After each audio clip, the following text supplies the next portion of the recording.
Há uns tempos atrás eu estava lendo Coraline do Neil Gaiman. Para os poucos que não conhecem a história e tiveram o privilégio de ver sem medo de ter seus olhos costurados por essa coisa, o plot é o seguinte. O livro, assim como o filme, conta a história de uma garota que encontra na sua casa uma passagem mágica para uma realidade alternativa. Nessa realidade, tudo que existe gira em torno dela e dos seus desejos, quase como se o universo fosse feito para ela, e estivesse convidando a abandonar o resto do mundo e viver para sempre naquela terra de fantasias. Bom, essa era de fato a realidade, porque a Belden, a vilã do filme, queria que a Coraline abandonasse os pais dela e fosse viver para sempre com ela. Ou pelo menos é o que ela diz.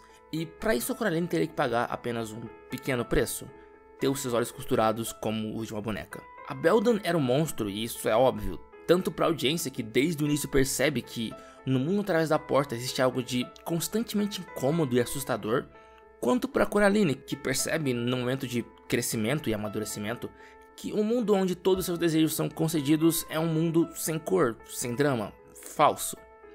Enfim, tudo isso me lembrou do comportamento de uma outra menina em uma outra história, a Viagem de Chihiro. A questão é que o mundo para onde Chihiro é levada é diretamente oposto ao de Coraline. Esse mundo não se dobra aos desejos dela, muito menos quer que ela esteja ali dentro. É a Chihiro que tem que aprender a sobreviver, compreender as regras daquele universo espiritual. Ainda assim, alguma coisa se conectava nas duas histórias, eu só não tinha certeza exatamente do que. Foi lendo It, a coisa, que as peças se encaixaram. Em It, Ben Haskell tem um encontro com a coisa quando ele era apenas uma criança. Mais tarde, em sua vida adulta, e relaxa, eu te garanto que isso não é um spoiler, ele tem mais um breve encontro com o sobrenatural. Um encontro muito menor e muito menos significativo. Mas esse encontro o afeta muito mais do que o primeiro. Daí nós temos a seguinte conclusão. Citação. Ele ficou de pé na esquina da rua Kansas com Daughtry Close. Viu o táxi se afastar com as mãos enfiadas no bolso e tentou tirar o final horrível do almoço da mente. Mas não conseguiu. Ele tentava afastar a mente dessa imagem desagradável. Achava que tinha conseguido, mas descobria 5 minutos depois que estava pensando naquilo de novo. Estou tentando justificar de alguma forma, pensou ele. Falando não no sentido moral, mas sim no matemático.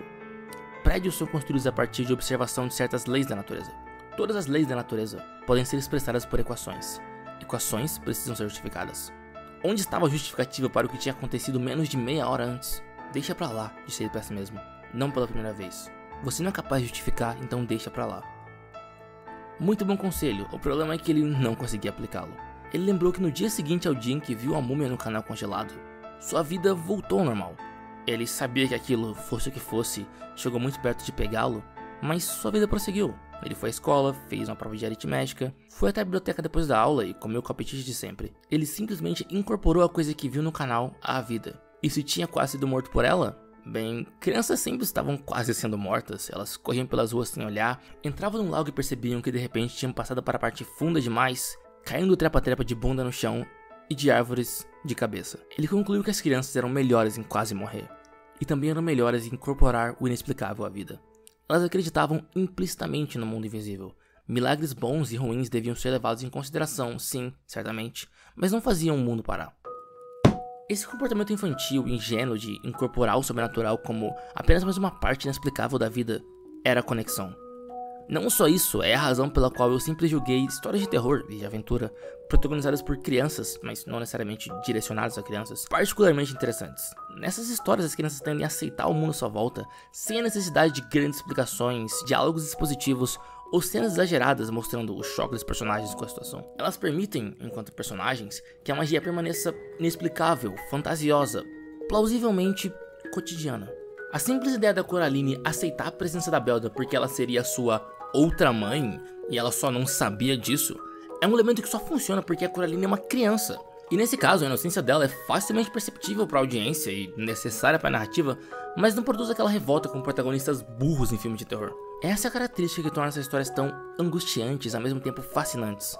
Ao contrário de um adulto que provavelmente fugiria da Belden na primeira oportunidade, ou não, né? Ou se desesperaria no universo de espíritos milenares, as crianças já vivem num mundo que é tão estrangeiro e ameaçador quanto a casa de banhos. Monstros se escondem debaixo de suas camas, estranhos não devem ser confiados e, de alguma maneira, máquinas de metal podem voar como pássaros e correm em alta velocidade. Tudo isso é incorporado sem nenhuma grande explicação, ou como Ben Haskell diria, justificativa. Elas simplesmente tentam entender algumas regras superficiais daquele mundo e alcançar seus objetivos.